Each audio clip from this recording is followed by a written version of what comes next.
इस एपिसोड में दोस्तों बात करने वाले हैं INOX green energy services limited के बारे में। देखो ब्रॉडली कंपनी अगर हम लोग बात करते हैं फंडामेंटल वाइज तो थोड़े से प्रॉब्लम्स नज़र आ रहे हैं। आइनॉक्स ग्रुप में भी इनफैक्ट थोड़े से प्रॉब्लम्स नज़र आ रहे हैं। यहाँ पे सेल्स ग्रोथ नेगेटिव में, आरओई नेगेटिव में, मतलब कंपनी इस समय लॉस कर रही है। तो चलिए सबसे पहले यहाँ पे थोड़े से सेल्स फिगर्स को देखते हैं। एंड एपिसोड पसंद आए तो प्लीज़ लाइक ज़रूर कर दीजिएगा, चैनल को सब्सक्राइब ज़रूर कर दीजिएगा। अभी तक देखो अदर इनकम में लॉस कर रही थी कंपनी। 254 करोड़ के सेल्स, 200 करोड़ का एक्सपेंस, एंड यहाँ पे अगर आप देखोगे 21% के आसपास का ऑपरेटिंग प्रॉफिट मार्जिन। अब ये फिगर के अंदर मटेरियल कॉस्ट के अंदर एक एक्सपोनेंशियल राइज है एंड यहाँ पे अदर कॉस्ट के अंदर एक एक्सपोनेंशियल राइज है। यहाँ पे हम लोग कंसिडर कर सकते हैं इन्फ्लेशन, बट अगर आप देखोगे तो जिस तरीके का इफेक्ट ऑपरेटिंग प्रॉफिट मार्जिन पे पड़ा है ये थोड़ा सा प्रॉब्लमैटिक है। एंड बिजनेस से हर बार अगर आप देखोगे कंपनी ने पैसा जनरेट करा ही है। अदर इनकम के अंदर ये जो एक्सेप्शनल आइटम के अंदर कॉन्टिन्यूसली इतने लॉसेज हो रहे थे, अब ये भी सॉर्ट होने लगे हैं। यहाँ पे अभी भी अगर लॉस क्यों रिपोर्ट करा है कंपनी ने, अगर 43 करोड़ के अदर इनकम भी बने, ऑपरेटिंग प्रॉफिट भी 54 करोड़ का बना, तो बेसिकली हुआ क्या है यहाँ पे, इंटरेस्ट कॉस्ट इस बार बढ़ी है, डिप्रिसिएशन कॉस्ट यहाँ पे बढ़ी है। तो in and out flattish valuation, flattish balance sheet, अगर हम लोग flattish profit and loss statement बात करेंगे। बोरोइंग्स यहाँ पे कम हुए हैं, एग्रेसिवली कम हुए हैं थोड़े से, एंड रिजर्व्स एग्रेसिवली बढ़े हैं। लॉन्ग टर्म बोरोइंग्स काफ़ी तेज़ी में कम करें, शॉर्ट टर्म बोरोइंग्स काफ़ी तेज़ी में कम करें, एंड लॉन्ग टर्म बोरोइंग्स का ज़्यादा इफेक्ट रहता है कंपनीज के ऊपर as compare to short term borrowings. तो यहाँ पे अगर हम लोग एक पॉइंट इस कंपनी को देना चाहें तो इस लेवल पे हम लोग कंसिडर कर सकते हैं। एंड फिक्स्ड एसेट्स के अंदर एक अच्छा राइज आया, बट चलिए कैश फ्लो देख लेते हैं। और यहाँ पे 63 करोड़ इन्होंने प्रॉफिट फ्रॉम ऑपरेशंस बनाया।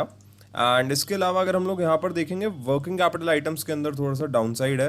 और इसके अलावा अगर हम लोग यहाँ पे बात करते हैं 70 करोड़ के फिक्स एसेट्स नए ऐड करें हैं, तो ये देखो हेल्दी साइन है। इन्वेस्टमेंट्स 33 करोड़ के सेल करें, रिसीव 6 करोड़ के ही करें, तो वो एक फैक्टर है। और यहाँ पे अगर हम लोग शेयर होल्डिंग पैटर्न की बात करते हैं, इस कंपनी के अंदर 56% ऑफ द कंपनी प्रमोटर्स के पास में है। एफ ने यहाँ पे स्टेक ऐड करा है, डी ने स्टेक कम करा है, पब्लिक के पास में स्टेक थोड़ा सा बढ़ता हुआ नजर आया है।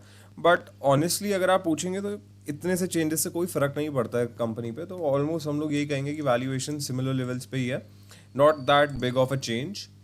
यहाँ पे अब एक इंटरेस्टिंग फैक्टर देखने को मिला। यहाँ पे देखो कंपनी ने अच्छा बॉटम बनाया, डिस्काउंट पे लिस्टिंग हुई थी शायद इस कंपनी की, एक अच्छा बॉटम बनाया, इस जोन को ब्रेक करा after a few months of consolidation. 13 दिसंबर से लेके यहाँ पे ऑलमोस्ट जून तक ऑलमोस्ट 6 मंथ्स का कंसोलिडेशन पीरियड था, उसे ब्रेक करा। एंड अब जो है स्टॉक इस लेवल पे छोटा सा कंसोलिडेशन जोन बना रहा है। तो यहाँ पे हमें ये देखने को मिल रहा है कि it is getting ready for a big breakout from here. तो 53.29 रुपीज़ पे आप एक छोटा सा स्टॉप लॉस प्लेस कर सकते हैं। अब देखो टेक्निकल टर्म्स में अगर आप बात करोगे, क्योंकि स्टॉक के अंदर वॉल्यूम अच्छी रहती है तो ऑपरेटर की नज़र रहेगी और वो पूरी कोशिश करेगा आपका स्टॉप लॉस हिट हो। किसी भी दिन ऐसा भी हो सकता है, चांसेस होते हैं। देखो यहाँ से एक आपको एग्जांपल के तौर पे समझा रहा हूँ, यहाँ पे इस लेवल तक निकल जाएगा, क्लोजिंग आवर्स के अंदर वापस रिकवर कर जाएगा। ये सोना कॉम्स में भी देखने को मिला था। तो वैसे करके आपको देखना चाहिए। तो you have to be a little sure of it and strong of it.